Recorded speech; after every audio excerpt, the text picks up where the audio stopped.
atelier d'échange sur la problématique de la promulgation de cette loi en République démocratique du Congo. Enfin, les paysans de Kingawa sont bénéficiaires d'un bâtiment qui abrite 2 dépôts ainsi qu'une aire de séchage grâce au projet d'intensification risicole. La cérémonie de remise officielle de cet édifice a eu lieu aujourd'hui au site chantier de Kingawa dans la commune de Limete. Antenne A, le journal, présentation, John Ngomboa. Madame, Monsieur, bonsoir. Le président national du parti pour l'action, le professeur Trifon Kinki Mulumba, a annoncé ce mardi l'ambition de son association Kabila Désir de fédérer les désirs que suscite le président Joseph Kabila par ses réalisations à travers le pays, a déclaré Kinki Mulumba. Une occasion pour lui de revenir sur la campagne Kabila Totondi Yona Inute, Kabila Posanayo et Silité. Entendez, Kabila, nous avons encore besoin de toi. Qu'il a lancé depuis 5 mois et de rappeler les différentes actions de l'autorité morale de la majorité présidentielle concourant à la transformation de la République démocratique du Congo. Polydor Ngazami, Blaise Lunda.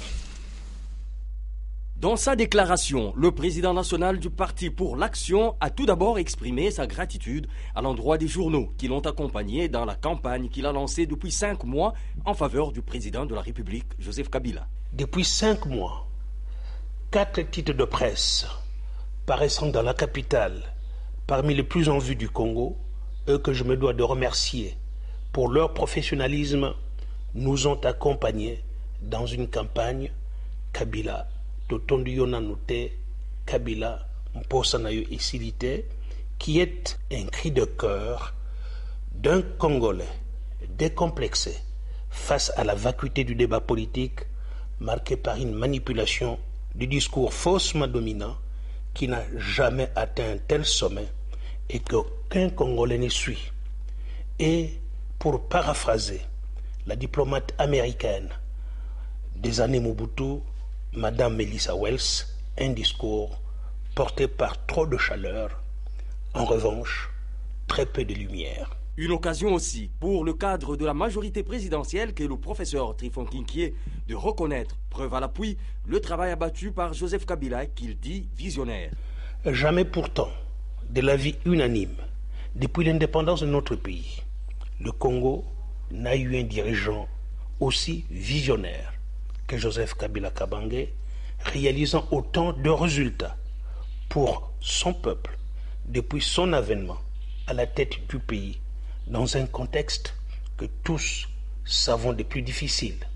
Le président national du PA a ainsi promis de fédérer le désir que suscite dans toutes les tranches d'âge à travers le pays le président Joseph Kabila par ses réalisations.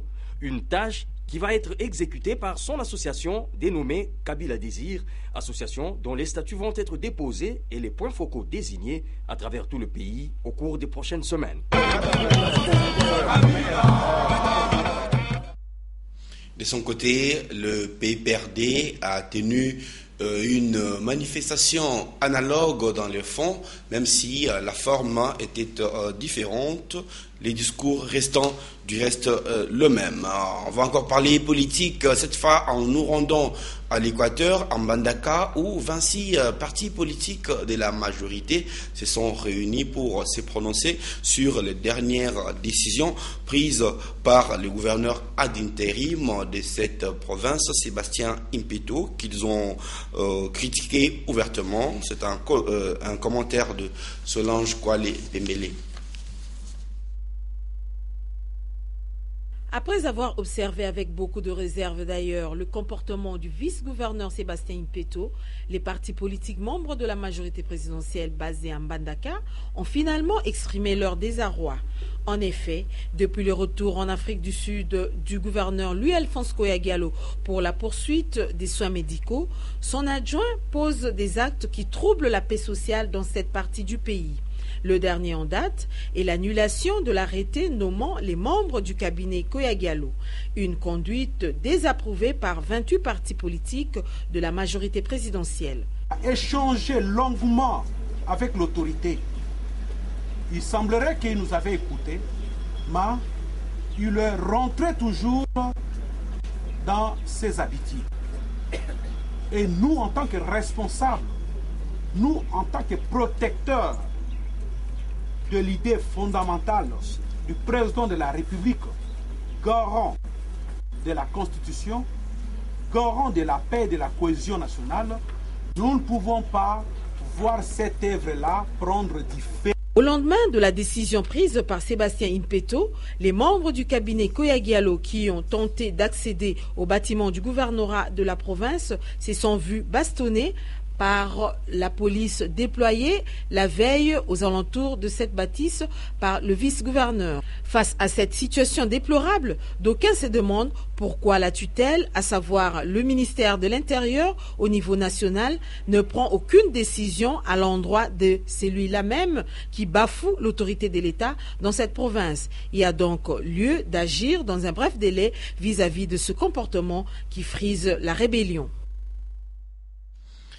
Élu au cours du 8e congrès de l'Union nationale de la presse du Congo, Joseph Boukar Kasonga Chilunde a pris ses fonctions de président de l'UNPC ce mardi au cours d'une reprise avec le président sortant, M.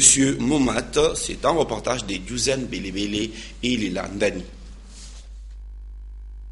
Le président sortant de l'Union nationale de la presse congolaise, Michel Momat, a remis à main propre ce mardi 29 juillet 2014 les documents portant organisation et fonctionnement de la présidence de cette association au président entrant Joseph Kasonga Chilunde. Ce dernier a pris l'engagement d'être à la hauteur. Il tient à réorganiser le comité de l'UNPC et à régler la question de la carte de presse. Notre tâche principale sera de réorganiser l'administration de l'UNPC, réorganiser ou donner un peu plus de force aux commissions, particulièrement la commission de la carte qui a fait tant parler d'elle, ainsi que la commission de discipline, pour que la discipline revienne au sein de la corporation. Les membres du bureau de l'UNPC se sont également exprimés.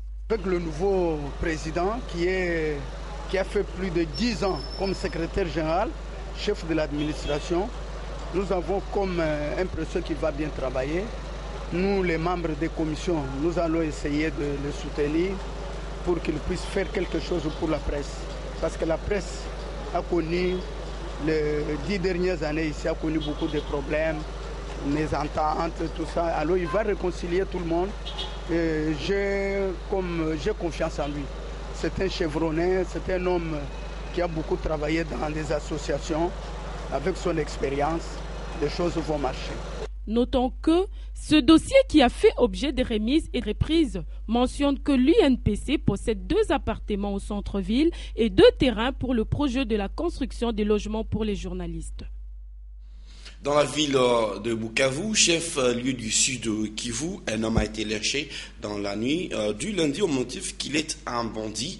Le drame s'est déroulé à Bizimana, dans le quartier Panzi. Cet acte est en fait l'arbre qui cache la forêt d'une insécurité renaissante dans cette ville. Notre correspondant à Bukavu, Mitima de la Chance, revient également sur d'autres cas d'insécurité dans la province du sud Kivu.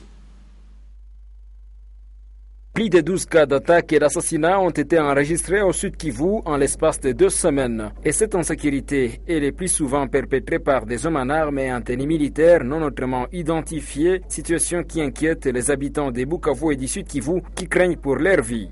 Parmi ces cas d'assassinats, au moins 6 ont été enregistrés à Bukavu dans moins d'une semaine.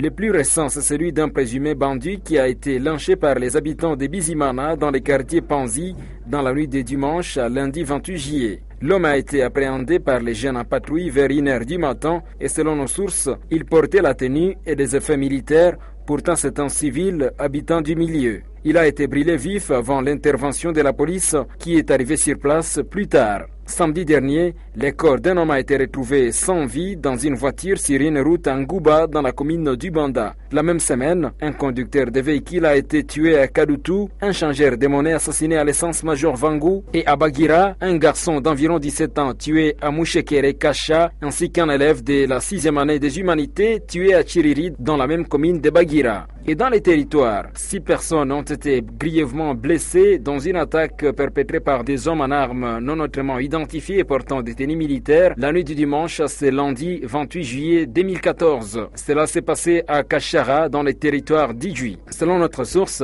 c'est le domicile du chef de groupement de Kachara qui a été visité. À Mwenga, 3 personnes ont été tuées et leurs corps jetés dans la brousse. Une femme également blessée par machette au bras par des inconnus. Dans les territoires de Walungu, 2 personnes ont été tuées récemment à Chierano. C'était dans la nuit du 17 juillet. Le territoire d'Uvira n'est pas épargné. Ici, des éleveurs connaissent beaucoup d'attaques au quotidien. Par les territoires de Fizi, où rien ne va également du côté sécurité, surtout à Mississi. Et ceci pour ne citer que cela. Certaines personnes estiment que l'insécurité au Sud Kivu est pour la plupart des cas perpétrée par des prisonniers qui se sont évadés récemment de la prison centrale de Bukavu, tandis que d'autres estiment tout simplement qu'il s'agit de l'appareil sécuritaire qui a failli à sa mission. Une certaine opinion s'interroge sur l'importance de tous ces conseils de sécurité qui se tiennent chaque jour au Sud Kivu au moment où la population vit la peur au ventre. Au vu de ce qui se passe, les députés nationaux et provinciaux en vacances parlementaires et les organisations de la société civile lancent un cri d'alarme au gouvernement congolais afin de sécuriser la vie des personnes et de leurs biens. Bukavu, Mitima de la Chance, Antenne A. Le cadre de la Société nationale d'assurance sont sereins face à l'ouverture éventuelle du marché des assurances en République démocratique du Congo. Leur assurance provient du séminaire qu'ils ont suivi, un séminaire de remise à niveau organisé par l'employeur au centre catholique Nganda. Willy Kacha pour le reportage. L'ouverture très prochaine du marché des assurances a donné l'occasion au comité de gestion de la SONAS d'organiser un séminaire de remise à niveau au profit des cadres de direction et des agences de cette entreprise du portefeuille de l'État. Aujourd'hui, 29 juillet, jour de la clôture de ces assises au centre catholique Nganda à Kinshasa, la capitale, quelques recommandations ont été formulées par les participants qui tiennent mordicus que la SONAS maintienne le cap lorsque l'ouverture du marché des assurances deviendra une réalité en République démocratique du Congo. Que les documents d'assurance de toutes les branches, c'est-à-dire les propositions d'assurance, les conditions générales, les conditions particulières et les clauses, soient mises à jour, reproduites et diffusées dans les agences. De son côté, Carole Aguito Amela, administrateur délégué AI, et son PCA AI Kisimba se sont félicités du bon déroulement de cette session de formation. La direction générale attend de chacun de vous une production de plus en plus efficiente et une contribution de plus en plus croissante aux dépenses du siège, dont la majeure partie est constituée du salaire du personnel. Ce séminaire de remise à niveau a réuni des cadres de la SONAS de toutes les provinces. Les sentiments, ce sont des sentiments de satisfaction parce que nous avons eu à acquérir d'autres connaissances que nous n'avions pas auparavant et nous allons mettre en service de notre société afin d'améliorer notre chiffre d'affaires, de notre performance. Simplement aujourd'hui, c'est ce que nous connaissons, nous avons ajouté un plus pour nous permettre d'améliorer notre façon de travailler. Puis s'en est suivi les contrats de performance et la remise de brevets aux participants. Existe-t-il l'assurance sur les kidnappings? En tout cas, les habitants de Butembo au Nord Kivu seraient bien intéressés. Les kidnappings, on n'en finit pas d'en parler dans cette ville du Nord Kivu. Dans la nuit de dimanche à ce lundi, Zéphirin Katouva, un opérateur économique de la commune de Moussoussa en ville de Butembo, a été enlevé à son domicile. Ses ravisseurs demandent $80 000 américains de rançon. Plus de détails avec notre correspondant à Butembo, Merveille Kakoulé. Le kidnapping revient au galon ville de Butembo. Dans la nuit de dimanche à ce lundi, Zéphiré Kachouvanzanzu, opérateur économique, a été enlevé par 4 hommes armés et en tenue civile au quartier Matanda, commune Moussoussa. Mbaïto Yabovic est le bourgmestre adjoint de cette commune. Il revient sur les circonstances de ces cas d'enlèvement. Le kidnapping dans ma commune, plus précisément au quartier Matanda, en cellule Mahero numéro 19. Un certain Zéphiré Kachouvanzanzu a été enlevé cette nuit par 4 hommes armés en tenue civile. Il revenait de chez son voisin Il était accompagné de son voisin du quartier. Subitement, 4 personnes ont surgi et ont mis la main sur eux. Ils ont emporté Zéphirin. Zanzou est resté seul. Et à l'air reculé, les enquêtes ont commencé. La suite, peut-être, vous sera donnée après enquête. Juste le matin, quand je suis arrivé dans la parcelle, il y a le téléphone du frère à Zéphirin kidnappé qui appelait au même numéro du kidnappé lui-même, où il réclame déjà 80 000 $, chose que nous regrettons fort. Ça nous met vraiment très mal à l'aise, parce que l'ennemi, lui, n'a pas désarmé. Il est à noter que c'est le premier cas d'enlèvement en commune Moussoussa, la plupart ayant affecté la commune Boulenguera, dont le dernier cas à date est l'enlèvement il y a quelques semaines à Mouhila. Déjà Baptiste Katasoiri, kidnapping a été suivi du paiement de 40 000 $ américains de rançon. Merveille Kakulisali Boku, Boutimbu, Anden A. Santé pour lutter contre l'épidémie d'Ebola qui, après l'Afrique centrale, a refait surface en Afrique de l'Ouest. Les chercheurs des cliniques universitaires de Kinshasa mènent des études approfondies avec l'appui de l'OMS. Jean-Jacques Mouyembe, spécialiste en traitement d'Ebola, s'est confié à Popol Jacob à ce sujet. La fièvre hémorragique Ebola s'est caractérisée par de la fièvre d'abord, la fièvre, maux de tête, et suivi plus tard, n'est-ce pas, de vomissements de sang, les yeux deviennent rouges, le malade saigne du nez, quand le malade fait la diarrhée, il y a du sang qui apparaît, et finalement le malade meurt en quelques jours dans un tableau de choc. Donc il y a une déficience au niveau du cœur, au niveau n'est-ce pas, des reins. Alors cette maladie se transmet très facilement d'un individu à un autre. Donc il suffit seulement de toucher le sang du malade, entrer en contact avec ses urines, vous attrapez, n'est-ce pas, Ebola. Il suffit de laver de laver le cadavre, vous attrapez Ebola. La fièvre hémorragique Ebola concerne seulement la RDC, le Gabon et le Congo, oui, et l'Ouganda, qui sont les pays les plus frappés par cette épidémie. Mais la fièvre hémorragique Ebola, son virus circule en Afrique. En Afrique, au moins pour le moment, en Afrique, donc en dessous du Sahara. Une autre fièvre, une autre épidémie qui s'attaque aux Congolais, eh bien, c'est la fièvre typhoïde. Une épidémie de fièvre typhoïde touche maintenant à sa fin dans la zone de santé d'Ilebo. Nous sommes là dans la province du Kasaï occidental. Pendant 8 semaines, Médecins sans frontières a dû organiser plus de 13 000 consultations, soigner plus de 4 000 cas de suspects de fièvre typhoïde, hospitaliser plus de 500 patients et assurer 36 interventions chirurgicales dans cette zone de santé. C'est un commentaire de Patricia Bassois, notre spécialiste santé maison.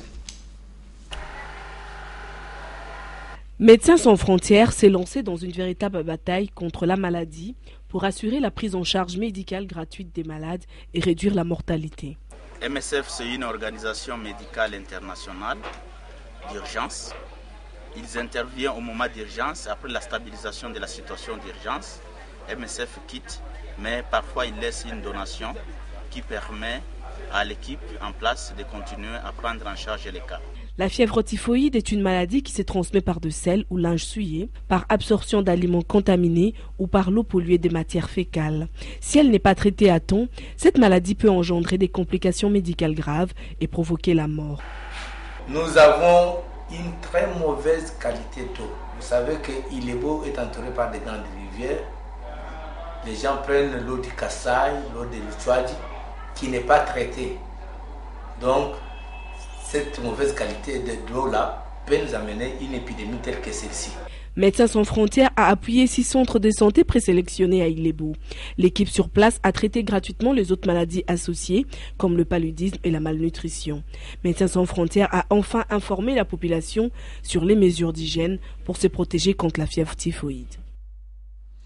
Les organisations féminines se sont retrouvées ce mardi au Centre congolais pour la famille à la Gombe, à Kinshasa, pour échanger sur la problématique de la promulgation de la loi sur la parité. Il s'est agi, au cours de cet atelier organisé par la Ligue internationale des femmes pour la paix et la liberté, de trouver une stratégie pour faire aboutir cette loi d'ici fin 2014. Polydor Ngaziami, Duzen Belebele.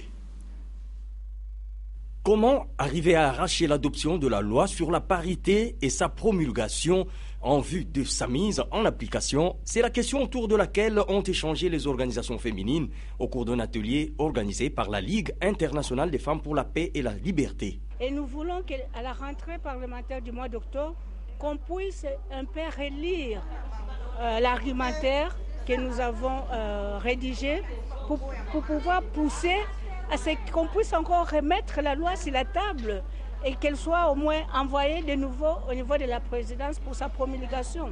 Cet atelier a été une occasion pour les différentes intervenantes de rappeler, sinon d'instruire non seulement les participants sur le concept de parité, mais aussi d'échanger avec eux sur les expériences de leurs associations.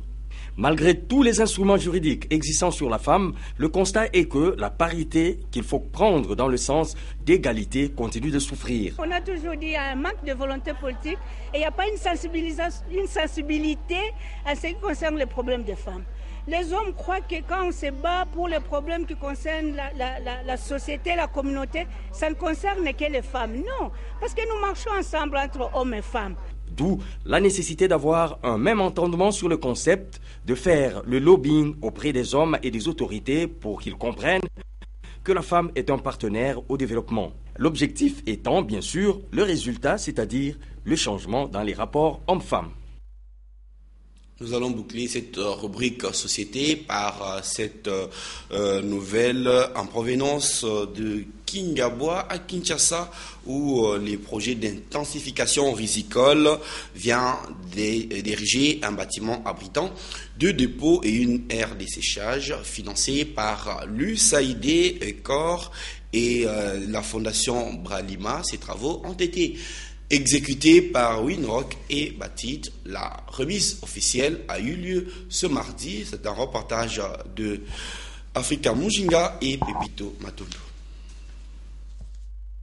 Le projet d'intensification risicole de Kingabwa poursuit son apport au processus de développement.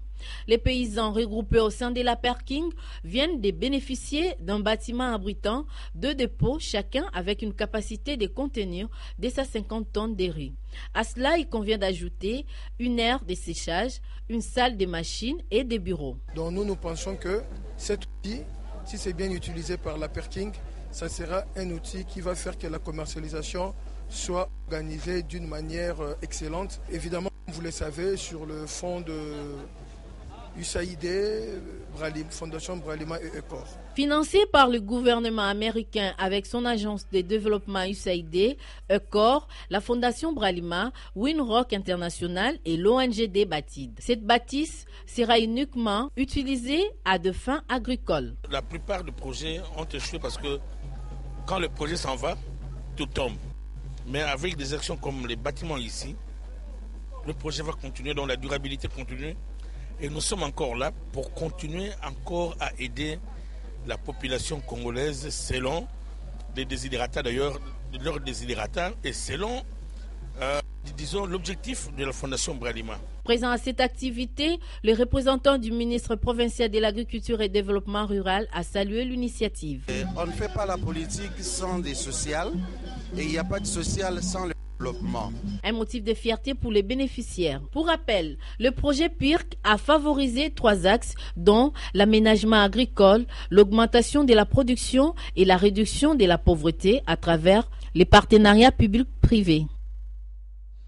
Sport, après un temps plus ou moins long des tumultes, les Daring Club Motema Pembe a repris avec ses entraînements au stade Cardinal Malula à Kinshasa. Reportage de Ndaï Lambouchi et Patrick Borel Mukendi. Les Immaculés sont venus en masse assister à la première séance d'entraînement le lundi 25 juillet 2014 au stade Cardinal Malula, ex-24 novembre. Le coach José Mundele fixe ses ambitions et objectifs à atteindre cette année avec l'implication des anciens et nouvelles recrues. D'être ambitieux, de ramener cette équipe le plus loin possible, de faire en sorte que la saison soit fructueuse pour l'équipe de Motema Pembe. Vous savez que chaque entraîneur, un entraîneur averti professionnel, a toujours tendance, l'esprit là, d'amener l'équipe le plus loin possible. Et surtout les compétitions africaines, ça sera quelque chose d'extraordinaire pour nous, puisque DCMP, c'est une grande équipe. Certains Motema Pembe ont remercié le gouverneur de la ville, André Kimbuta, d'avoir sauvé leur chère équipe qui était déjà au bord de l'éclatement. Le gouverneur, il est vraiment le haut sommet parce que ça c'est la deuxième fois. La deuxième fois qu'il sauve des rings. Je me rappelle au temps du président Hilaire, il a fait de même. Et aujourd'hui, il a fait de plus même ce qu'il a fait la fois passée. Et André Kimbuta, vraiment, je lui remercie infiniment de tout ce qu'il a fait pour notre équipe de Dering. Il a su prouver qu'il est vraiment le papa de la nation quinoise. Pas de la nation congolaise, de la nation quinoise. D'autres par contre ont invité ceux qui sont à la maison de répondre le chemin d'entraînement des Faucons au stade Cardinal Maloula. C'est ça. D'abord, je demande à tous les Deringmen de venir, d'assister aux entraînements chaque jour. Demain, après-demain, de venir un peu nombreux, puisque nous sommes en train de reconstruire d'abord notre équipe pour affronter la Lina Foot. En attendant, l'Assemblée générale extraordinaire élective est prévue dans 15 jours. Toute la famille vert et blanc est appelée à regarder dans la même direction pour la bonne marche du Daring Club Motema Pembe. Car, dit-on, DCMP uni est imbattable. Nous allons lire la presse écrite parue à Kinshasa dans une sélection et commentaire des Domomat.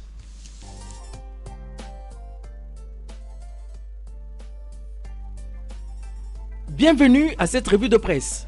Au terme de son séjour en RDC, le vice-président de la Banque mondiale s'est dit émerveillé par les performances du gouvernement RD congolais.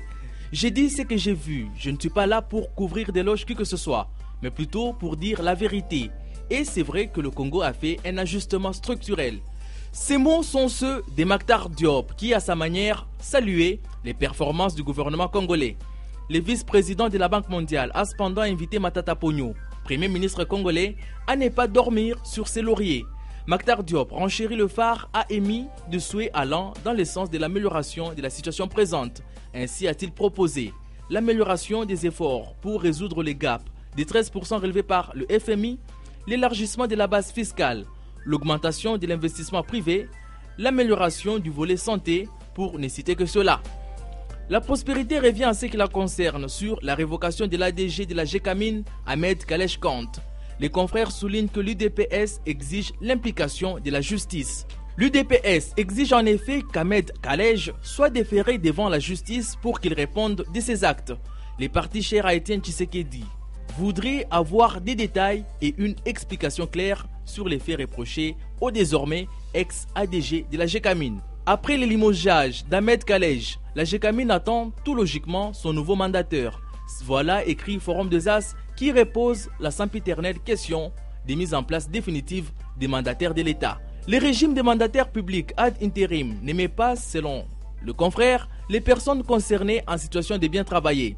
Se sachant partant à tout moment, les gestionnaires des entreprises publiques sont tentés de préparer plutôt leur départ de la manière qui ne soit pas toujours profitable au trésor public. Parlant toujours des personnalités qui jouent l'ad intérim, dans ces colonnes, l'intérim du gouverneur depuis 6 mois, Sébastien Impeto aurait pris le goût du pouvoir. Ainsi multiplie-t-il des stratagèmes et concocte toutes les stratégies au fin de mettre hors du pouvoir celui qu'il croit être devenu son ennemi. L'épée de Damoclès reste cependant suspendue sur la tête d'Impeto. En effet, 27 partis sur 30 de la majorité présidentielle implantée à l'Équateur auraient promis de se désolidariser du gouverneur ad interim. Ne jouant pas à l'intérim, vous retrouverez la même voix demain pour vous commenter la revue de presse. Bonsoir chez vous. Ouais, c'est pas un commentateur ad interim, il est effectif. Nous allons à présent suivre l'intégralité de ce qu'a été la déclaration du président national du Parti pour l'Action, le professeur Kinki, déclaration faite ce mardi. Depuis 5 mois, 4 titres de presse paraissant dans la capitale parmi les plus en vue du Congo, eux que je me dois de remercier pour leur professionnalisme, nous ont accompagnés dans une campagne Kabila, Totondu Yonanute, Kabila, Mposanayo et Silite, qui est, comme tout le monde le sait, un cri de cœur d'un Congolais décomplexé face à la vacuité du débat politique marqué par une manipulation du discours faussement dominant qui n'a jamais atteint un tel sommet et qu'aucun Congolais ne suit. Et pour paraphraser la diplomate américaine des années Mobutu, Madame Melissa Wells, un discours porté par trop de chaleur, en revanche, très peu de lumière. Jamais pourtant, de l'avis unanime, depuis l'indépendance de notre pays, le Congo n'a eu un dirigeant aussi visionnaire que Joseph Kabila Kabange, réalisant autant de résultats pour son peuple depuis son avènement à la tête du pays dans un contexte que tous savons des plus difficiles. Voici un pays dont le taux d'inflation avait atteint 4 chiffres sous des régimes précédents, mais qui se situe désormais dans la loge des pays au taux de croissance proche de 2 chiffres quand le taux d'inflation avoisine 0%, malgré nos conflits que nous voudrions désormais définitivement conjuguer au passé et qui participent à façonner une nouvelle marque Afrique. Le 15 juillet, il a été donné au Congo, devant des représentants de la communauté internationale, d'assister au dévoilement d'un des projets phares de la mandature de Kabila. Il s'agit du parc agro-industriel de Bukanga-Lonzo dans le Bandundu qui s'étend sur 75 000 hectares. Un parc parmi une dizaine qui doivent être lancés au cours des prochains mois dans le pays. L'objectif, en remettant ces pays dans sa place de grenier du continent, est de permettre aux Congolais de connaître un risque zéro d'insécurité alimentaire, ce qui permettra à terme de donner du travail à 10 000 de nos compatriotes au moins. Alors que le Congo n'est dans aucun programme avec le Fonds monétaire international, notre pays ne cesse de séduire la communauté financière internationale pour sa gestion exemplaire au point de rendre l'intervention des institutions de Bretton Woods superfétatoire. Après l'atteinte du point d'achèvement de l'initiative PPTR, le Congo vient d'être déclaré le 2 juillet à Mexico, pays conforme en matière de transparence des industries extractives par le conseil d'administration de l'initiative pour la transparence des industries extractives ITA. Alors s'impose au Congo un devoir de vérité. Le Congo qui retrouve la respectabilité a envie de Kabila dans sa majorité. Kabila, Totondu Yonanute, Kabila, Mposanayo et Silite étaient les bandeaux que nous avons fait figurer 5 mois durant à la une des 4 journaux congolais. Les réactions ont été des plus positives. Quand on voit quelle image notre capitale offrait hier, on sent partout une interpellation des Congolais qui se reconnaissent dans ce qui est fait de puissant. Dans toutes les tranches d'âge, à travers le pays, on sent que le président suscite un désir que notre association Kabila Désir va fédérer. Au cours des prochaines semaines, l'association va déposer ses statuts, désigner ses points focaux à travers tout le pays, s'employer au travail politique en investissant le Congo, en se rendant partout au contact de jeunes, des femmes, des Congolais qui partagent ce rêve de transformation et de modernisation du Congo. Quand apparaît le doute, c'est le combat qui commence. Au combat, il faut des combattants pour conduire des valeurs que notre pays incarne. Issus d'une partie du pays qui a le plus massivement renouvelé sa confiance à Kabila, nous nous sentons des responsabilités historiques fortes qu'il nous faut assumer. Vive le Congo. Voilà, nous vous remercions de l'attention que vous nous avez accordée. Bonne suite, bonne soirée en compagnie de nos programmes. Bonsoir.